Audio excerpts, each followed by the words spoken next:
Le régime algérien fait la sourde oreille à la main tendue du roi Mohamed VI.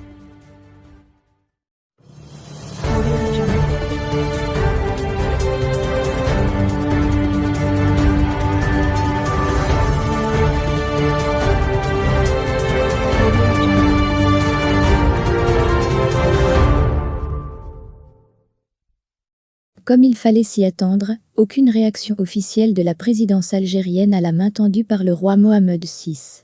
Si le régime algérien s'est officiellement tu, les médias affiliés au pouvoir ont commenté le discours royal en le qualifiant de non-événement, voire en y soupçonnant une diabolisation de l'Algérie. Samedi 30 juillet, lors du traditionnel discours du trône, le roi Mohamed VI a réitéré sa main tendue aux voisins algériens, en appelant la présidence algérienne à travailler main dans la main en vue d'un retour à des relations normales entre le Maroc et l'Algérie. 3 jours après ce discours de fraternité, largement commenté par la presse internationale, les médias publics algériens, tout comme l'agence de presse officielle, APS, mais aussi Al-Moudjahid, l'organe de l'armée nationale populaire, sont restés bouche cousue. Ce n'est pas non plus la diffusion d'une nouvelle sortie médiatique du président algérien, diffusée plus de 24 heures après le discours du roi Mohamed VI, qui a apporté des éléments de réponse. Celle-ci avait été enregistrée 2 ou 3 jours plus tôt. D'ailleurs, dans ce nouvel entretien filmé, Abdelmadjid Tebboune a abordé tous les dossiers internationaux et régionaux, mais n'a pas cité une seule fois le Maroc. C'est finalement la presse privée algérienne, très majoritairement soumise à la junte, qui s'est chargée, en sous-main, de réagir à la main tendue du Maroc. Dans un premier article, paru le samedi 30 juillet, et intitulé « Le roi Mohamed VI appelle Tebboune à rétablir les relations avec le Maroc », le site du général Nézar Algérie patriotique qualifie les propos du souverain de conciliants, avant d'ajouter immédiatement que l'Algérie rejetait la main tendue du Maroc, accusé de signature d'accords militaires et sécuritaires avec Israël, et le financement d'un carteron d'agitateurs, qui mène une campagne acharnée contre les institutions algériennes. Et selon ce site d'information algérien, la fermeture des frontières algéro-marocaines a plus que jamais raison d'être aujourd'hui.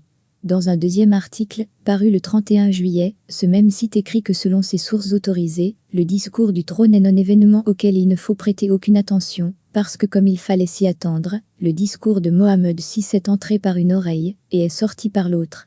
Jouant sur l'alignement de l'Algérie dans le contexte de la guerre russo-ukrainienne, ce média a aussi estimé que le Maroc se trouvait en position de faiblesse, à cause d'une France en plein déclin, qui est en train de perdre son influence en Afrique au profit des géants russes et chinois. La même analyse se retrouve sous un autre angle, dans les colonnes du site Tout sur l'Algérie, qui a sollicité un ancien diplomate algérien, Abdelaziz Rahabi, pour s'entendre dire que le statu quo actuel, dans les relations maroco-algériennes, doit continuer à prévaloir. En effet, selon cet expert, le discours du trône est une manœuvre visant à la diabolisation de l'Algérie. Une fois encore, le roi du Maroc rend l'Algérie responsable de l'échec de la construction maghrébine, du mauvais état des relations bilatérales, et cherche à accréditer le sentiment d'un Maroc victime, mais disposé au dialogue, a affirmé Abdelaziz Rahabi, selon lequel le Maroc officiel anime une opération de diabolisation de l'Algérie en la présentant comme un allié des puissances et groupes anti-occidentaux, et sa diplomatie, comme hostile aux intérêts américains et européens, dont il serait le meilleur défenseur. Le qualificatif mielleux, édulcoré par l'adverbe toutefois, est revenu dans quasiment tous les médias algériens, qui ont réagi au plaidoyer royal. Ainsi, selon le site maghrebinfo.dz, dans un discours mielleux, le roi du Maroc a évoqué un complot visant, selon lui, à déstabiliser les relations entre Alger et Rabat, en accusant indirectement la main étrangère.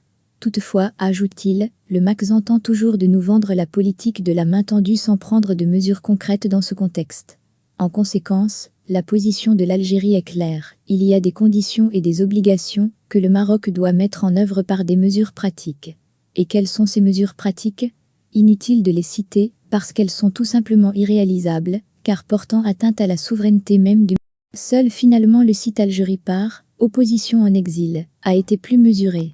Reprenant tous les propos du roi Mohamed VI sur l'Algérie, il a conclu que les relations maroco-algériennes n'ont jamais cessé de se dégrader depuis 2020, soit avec l'avènement du nouveau régime.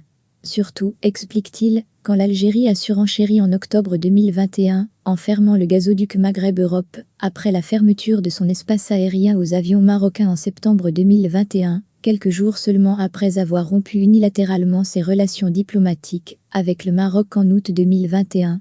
Dirigé par des vieillards illégitimes, séniles et faisant de la surenchère contre le Maroc un levier bien commode pour détourner le peuple des problèmes intérieurs, le régime algérien est incapable de regarder vers l'avenir, encore moins d'entretenir des relations normales avec son voisinage. Il ne faut s'attendre à rien de constructif de la part de ce régime en fin de vie. L'horloge biologique finira bien par faire son travail et débarrasser l'Afrique du Nord de cette gérontocratie au bord de la sénilité qui sème la haine entre des peuples que tout, pourtant, devrait unir.